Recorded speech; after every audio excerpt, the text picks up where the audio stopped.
My mother passed away when I was just 4 years old from breast cancer.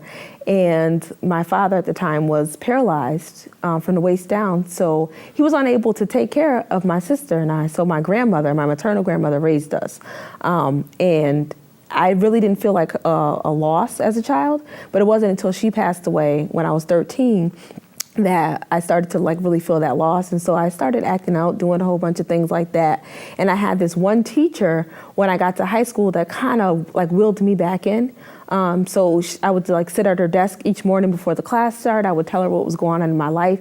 And she looked like me. And I felt like that was important. Like, she was a person of color. She was this pretty black woman, and she had the light color hair that I had and the light color eyes that I had. So that was something that was rare for me, even as African American, to have another woman look like me. And she just was this loving, caring person. So I feel like she played a big role in that. And even after I graduated, I would go back and see her and visit her. But I wasn't going to intentionally go into education. I actually was going to be a journalist because I've always wanted to be a writer.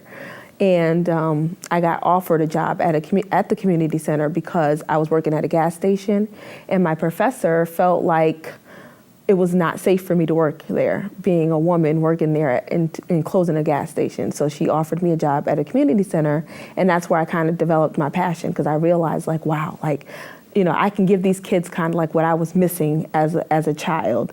And I know what it's like to feel lost and to feel these things. So that's kind of where my passion developed. And so being an English teacher, I was able to combine both of my loves, writing and working with young people.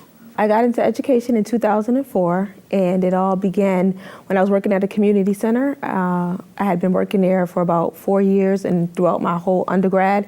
And when the time came for me to make a decision as to how I was going to enter the professional world, I was choosing between working for the Department of Children and Family Services or becoming a teacher. And then an opportunity was presented to me, and it was to work at a pilot school that was working with court-involved youth, and I felt like that was the opportunity for me to work with both as a teacher and as well as incorporate some social work skills. So I chose to work for that organization.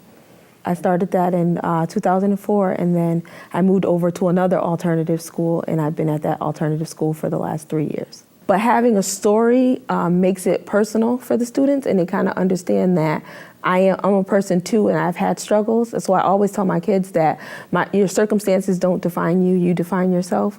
And that's a big thing for me. So I'm constantly sharing my story with my students. And once I share my story with them, that's when they start to realize, wow, she's been through that too. She's done that too. She, acted out as a teenager. She got into fights. She, did things that were unsafe. She lost a parent. She lost a friend. She got into arguments. So it makes them realize that I'm not so far removed from them.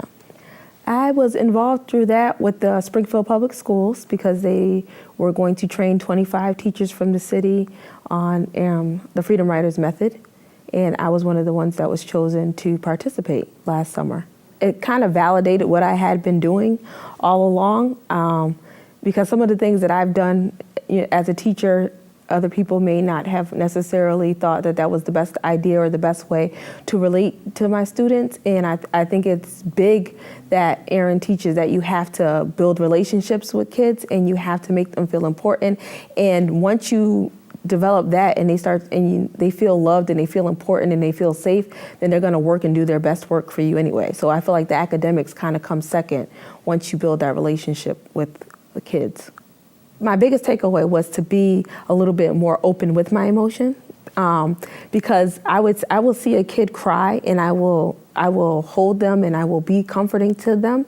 But then when they leave, then that's when I would go and have to call somebody and cry to them about what it was that I dealt with. So now, for whatever reason, that wall is gone. So now I'm able to cry with them instead of feeling like I need to be this strong person. And I think that also helps to humanize me a little bit more as well. And then I got to see that I am different. When we did some of the activities, I got to see that there are other people that didn't need to be there just like I did for both reasons, because I felt like I was one of the Freedom Riders, like one of the students, because I had so many similar circumstances. So I felt like I was an adult version of them. And then I got to meet people who were not and who were very far removed from my experiences. So I felt like it was a great mixture and we were able to learn from each other.